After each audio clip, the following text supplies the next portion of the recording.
Today we talk about locking some threads down.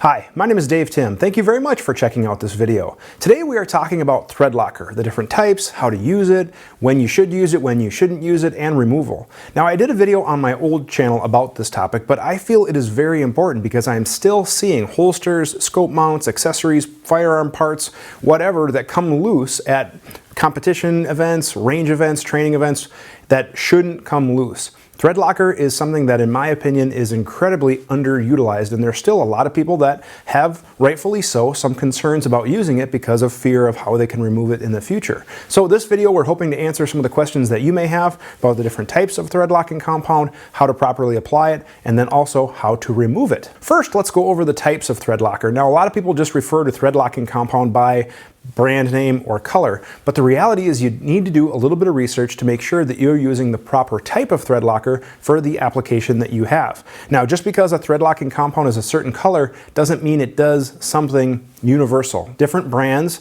different types have different colors, and one brand may have a color thread locking compound that does this, but that other brand may have the same color, but it's actually a different formula designed to do a different thing. Generally speaking, blue thread locking compound is medium, which means it can be removed without heat or anything like that, just with tools.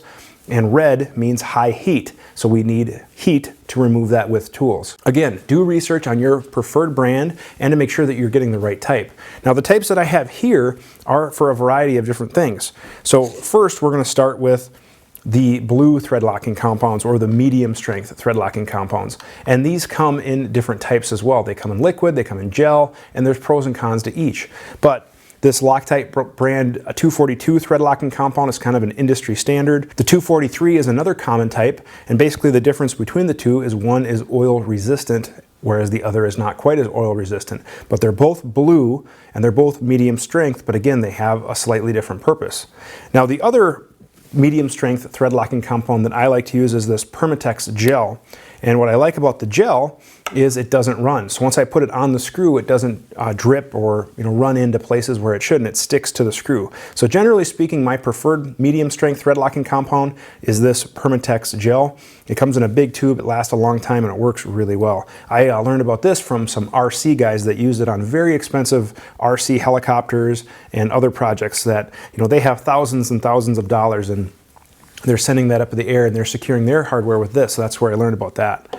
Now, if we move up to high heat thread locking compound, we have this Permatex high heat gel, which is basically just like the blue compound, except for it is a red gel. Loctite also makes their version of a red thread locking compound, which comes in a liquid, or they have a gel or a stick version. And when we move to that red compound, we need heat to remove it. So we would need a small torch such as this, or we could even use a small pencil type soldering iron to apply a very specific amount of heat just to those screws, and that heat will loosen the bond, allowing us then to remove it with tools. Now, if we go back down to the bottom for low strength thread locking compound, we have this Loctite 222, which is purple, and this is a low strength. So this is designed for really small screws, because if we applied a medium strength or a high heat or something like that to a very small screw, we could have a very difficult time removing it. So that's why we would use this low strength thread locking compound.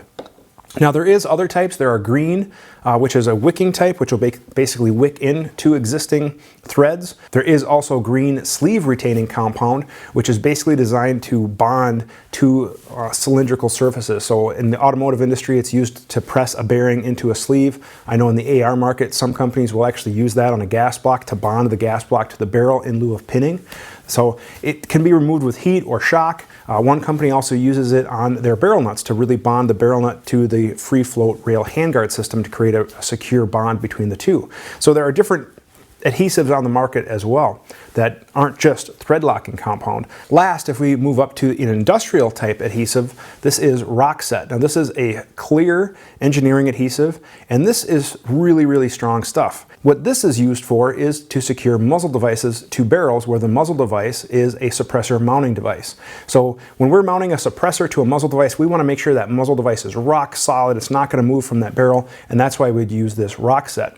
Now Rockset is an incredibly high heat tolerant adhesive. I believe it can withstand heat up to like 1100 degrees. So once that muzzle device gets really hot from the suppressor, the bond would not break down, whereas if we used this type, which is I think about 400 degrees is when this breaks down, that would loosen that bond. So we need a high heat adhesive such as this Rockset. Now Rockset can be difficult to remove. It is water soluble, so I use a boiling technique where I will boil the muzzle device in water and then I'll use a shock to break the bond, because technically it's about a medium strength, but it can be pretty stubborn to remove those muzzle devices. So that's kind of just a quick overview of the different types of thread locking compound that are out there. Now let's go over how to properly apply the thread locking compound. Of course, safety is first. Verify that your work surface is clear of any magazines or ammunition, and verify that the firearm you are working on is unloaded. We're going to pull the bolt back to the rear, check the mag well, loading area, and chamber that is clear of any ammunition, and we're going to verify again to make sure that the firearm is unloaded. In this case, it is. Now, what we're going to be working on today is the bolt catch of this billet receiver, and it has a very small screw versus a roll pin that secures the bolt catch. So we're going to go ahead and remove this, and then we will degrease it. Now, it's very important to degrease your hardware ahead of time, because if there's oil or lubricant on there, that can prevent the thread locking compound from bonding and holding everything in place. So what I like to use for that is some denatured alcohol. That's a great degreasing agent. It's inexpensive and it works really well to clean the hardware of any oils, cutting oils, preservative oils, anything that you might find on the hardware. To degrease the small threads, I like to use a pipe cleaner and some denatured alcohol. That pipe cleaner can then go inside the threads, and we can remove any oil or lubricants that might be present. To degrease the screw, I'm simply going to put some denatured alcohol on a patch, and I'm going to thoroughly clean the threads from the pin. And you can see there that we even have a small amount of oil or contaminant or something that was removed, and that's going to help ensure that we have a good bond. Make sure you wait for the denatured alcohol to thoroughly evaporate. So what I'm going to do is I'm going to take my pin and I'm going to apply a very small amount of the low strength thread locking compound to the pin. Again, this is a very small pin, very small fine threads. We don't need a ton, and I want to make sure that in the future, just in case I wanted to remove this, I'm able to. Thus, I'm using the low strength.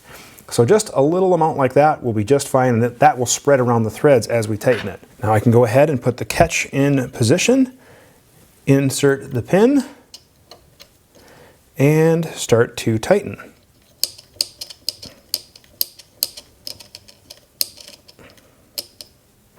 Once snug, I can use a hex key and apply the final torque, which all I'm going to do is start to tighten and wait for the wrench to flex. That is more than enough torque for a screw that size. I don't want to over tighten it and risk breaking the screw. Now I can just take a swab and I can clean up any excess, and installation is complete. I can just wait for this to thoroughly bond and dry, which is generally about 24 hours, and this is ready to rock and roll. Now let's say I was mounting a flashlight or a grip or some other accessory that had a screw that is larger and that can handle the medium strength thread locking compound. So all I'm going to do is again degrease, just like we've shown previously with that denatured alcohol, and then I can use a small amount of the gel and I can apply that to the threads. And again, we don't need a ton because that's going to spread around the screw as we tighten it. So I can just now insert that into the fastener, and we could tighten to proper torque, which the manufacturer of the accessory should specify. Generally, that's going to be in inch-pounds, so make sure you use an inch-pound torque driver. Do not over-tighten and risk breaking the screw. That makes your life a lot more difficult. Last, let's talk about the high-heat thread locking compound, which is generally red. I like this gel stuff. Again, it doesn't run, so as I apply it to screws, it doesn't run into places that I don't want it to. But a common place that we see the high temperature thread locking compound used is for gas block set screws. Now, I did a video previously talking about pinning your gas block versus using the screw technique to retain that. They both have their pros and cons. However, if I'm going to secure a gas block to the barrel, for whatever reason I'm not going to pin it, I want to make sure that these screws are secured with this high heat thread locking compound. I can't tell you how many gas blocks I have seen come loose at either matches or training events, rendering the rifle basically inoperable. So again, I would degrease, just as we've shown before. I would take that denatured alcohol and thoroughly clean the threads of the screws, take a small swab or pipe cleaner, and thoroughly degrease the threads of the gas block, cleaning all that up. Then I can simply take a small amount of the gel and apply it to the outside of the set screw. And again, we don't need a ton because that's going to spread out. Even that's probably a little extra. We can just have a small patch or rag handy to wipe off the excess. And then we would apply the first screw, making sure it's in alignment with the dimples. We would take our second screw, put a small amount of the gel on the threads of that screw.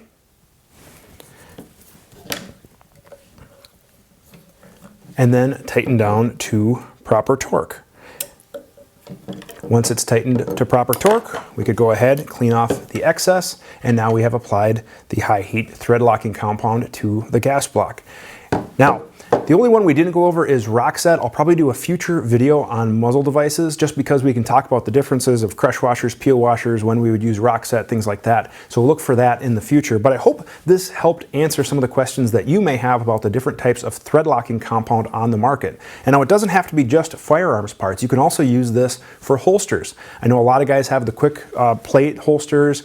They have hoods, they have all sorts of moving parts. And again, a lot of that stuff breaks down at class. It comes loose. Screws come out, things back out because thread locking compound was not applied. So you can certainly use the medium strength thread locking compound on some of those screws as well. So generally number 8, 10, 12 screws, whatever, can handle the medium. Smaller, number 6, number 4, we're going to want to use that low strength. And then if you need a high heat protection application, then you can use the high heat for like gas block retention screws. So I hope this was helpful to you. If you have any questions, please leave a comment in the section below. Otherwise, you can always reach out and we can submit your questions to our monthly QA series. Make sure you check that out as well. Now, for those of you guys watching this around the holiday season, and if you want free ground shipping from our friends at Rainier Arms, make sure you check out the coupon code listed below and in the description of this video. They're offering free ground shipping right now to all of our viewers from Rainier Arms, which is awesome. So if you're looking for a last minute gift for the shooter in your life, or if you're looking for a gift for yourself, no shame in taking care of yourself, guys, use this coupon code to get free ground shipping. Thank you guys very much for watching. Please like, share, and subscribe for all the latest from Guns and Tactics, and check us out online. Have a great day.